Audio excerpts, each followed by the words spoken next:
پاک صلی اللہ تعالیٰ علیہ وسلم کے فضل و کمال کے عکس اور پرتو ہیں. تو جس طریقے سے نبیوں کے سردار کی زندگی ہمارے لیے آئیڈیل اور نمونہ ہے، اسی طریقے سے حضور غوث پاک رضی اللہ تعالیٰ عنہ کی زندگی بھی ہمارے لیے آئیڈیل اور نمونہ ہے. آج چونکہ یہ حضور غوث پاک کی محفل ہے تو میں آپ کو ان کی زندگی سے سمجھانا چاہتا ہوں کہ ہمارے لیے حضور غوث پاک رضی اللہ تعالیٰ عنہ کی زندگی کس طریقے سے آئیڈیل ہے. آپ غور کیجئے کہ حضور غوث پاک رضی اللہ تعالیٰ عنہ جب اس دنیا میں تشریف لائے، سبحان اللہ سبحان اللہ، تو حضور غوث پاک، ہم اس دنیا میں جتنے لوگ آتے ہیں جو زندگی گزارتے ہیں، ہم دنیا کی زندگی کو 3 مرحلوں میں بانٹ سکتے ہیں. جی، بچپن کا مرحلہ ہے، نوجوانی کا مرحلہ ہے، جوانی کے بعد سے بڑھاپے تک کا مرحلہ ہے. بے شک. ہر انسان کی زندگی میں صرف یہی 3 دور آتے ہیں. جی، اور حضور غوث پاک رضی اللہ تعالیٰ عنہ کی جو زندگی ہے، ان تینوں مراحل میں ہمارے لیے آئیڈیل اور نمونہ ہے. بے شک. آپ دیکھیے حضور غوث پاک رضی اللہ تعالیٰ عنہ کے بچپن کو دیکھیے. آپ کا بچپن کتنا اعلیٰ اور عظیم تھا، یہ بات آپ نے سماعت کر لی. حضور غوث پاک رضی اللہ تعالیٰ عنہ مادر ذات ولی تھے. اللہ تبارک و تعالیٰ نے آپ کو ولی بنا کر کے اس دنیا میں بھیجا تھا. یہ آپ کا مقام تھا. لیکن آپ غور کیجئے، بچپن کا جو دور ہوتا ہے، بچپن کا دور یہ تعلیم کا دور ہوتا ہے، تربیت کا دور ہوتا ہے. ایک بچے کو ہم جیسا بنانا چاہیں گے بچہ ویسا بنے گا. بچہ اپنے ماحول کے اعتبار سے ڈھلتا ہے. ہمارے گھر کا ماحول جیسا ہوگا بچہ ویسا بنے گا. اس کو آج کے دور سے مشاہدہ کیجیے. آج سوشل میڈیا کا دور ہے. آپ بچے کو دیکھیں گے کہ بچہ آپ کا فیس بک پہ ملے گا، بچہ آپ کا ٹویٹر پہ ملے گا اور واٹس ایپ پہ ملے گا، انسٹاگرام پہ ملے گا. کیونکہ آج کا ماحول یہی ہے کہ آج سوشل میڈیا کا دور ہے. لوگ سوشل میڈیا سے جڑ رہے ہیں، تو بچے بھی سوشل میڈیا سے جڑ رہے ہیں. اس سے سمجھ میں آتا ہے کہ ماحول کا اثر بچے پر بہت زیادہ پڑتا ہے. اور کیوں نہ ہو کہ خود اللہ کے رسول صلی اللہ تعالیٰ علیہ وسلم کی حدیث پاک ہے. اللہ کے رسول صلی اللہ تعالیٰ علیہ وسلم نے ارشاد فرمایا کہ بچہ جب اس دنیا میں آنکھ کھولتا ہے، جب بچہ پیدا ہوتا ہے تو دین فطرت پر پیدا ہوتا ہے، اسلام کی فطرت پر پیدا ہوتا ہے. لیکن اس کے ماں باپ پھر جو چاہتے ہیں اسے بعد میں بنا دیتے ہیں. تو اس سے سمجھ میں آیا کہ بچہ تو کورے کاغذ کی طرح ہوتا ہے، انسان اسے جیسا چاہے ڈھال دیتا ہے. تو اس سے سمجھ میں آتا ہے کہ بچپن کی زندگی ہے وہ تربیت کی زندگی ہے، وہ تعلیم کی زندگی ہے. بچے کو سنوارنے یا بگاڑنے کا وقت ہے. تو حضور غوث پاک رضی اللہ تعالیٰ عنہ کے بچپن کو دیکھیں. حضور غوث پاک رضی اللہ تعالیٰ عنہ جب اس دنیا میں آئے، ایسے خاندان میں پیدا ہوئے جو خاندان بہت اعلیٰ تھا، ولیوں کا خاندان تھا.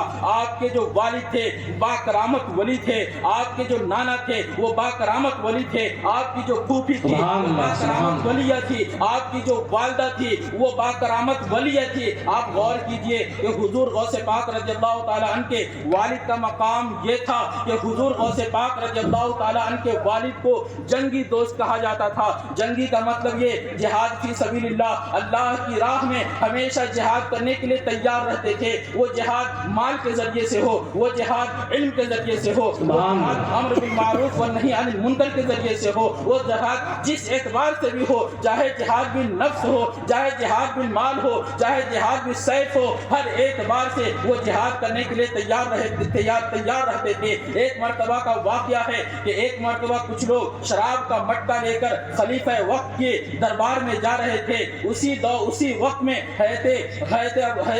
حضور غوث پاک رضی اللہ تعالیٰ عنہ کے والد کا گزر وہاں ہوتا ہے. آپ اس مٹکے کو بغیر پوچھے توڑ دیتے ہیں. پھر پتہ چلتا ہے کہ وہ خلیفہ وقت کا ہے. خلیفہ وقت حضور غوث پاک رضی اللہ تعالیٰ عنہ کے والد کو دربار میں بلاتے ہیں. اس کے بعد سوال کرتے ہیں کہ تم نے میرے مٹکے کو کیسے توڑ دیا؟ کیا تم نے نہیں جانا کہ یہ خلیفہ وقت کا مٹکا ہے؟ کس بنیاد پر تم نے اسے توڑا ہے؟ تو حضور غوث پاک رضی اللہ تعالیٰ عنہ کے والد کا جواب سنیے. آپ فرماتے ہیں کہ میں محتسب ہوں، اللہ تبارک و تعالیٰ نے مجھے حساب لینے والا بنا کر کے اس دنیا میں بھیجا ہے. میں کسی سے بھی حساب لے سکتا ہوں. سبحان اللہ سبحان اللہ سبحان اللہ. حضور غوث پاک رضی اللہ تعالیٰ عنہ کے والد کی شان ہے. یہ تو ان کا مقام ہے،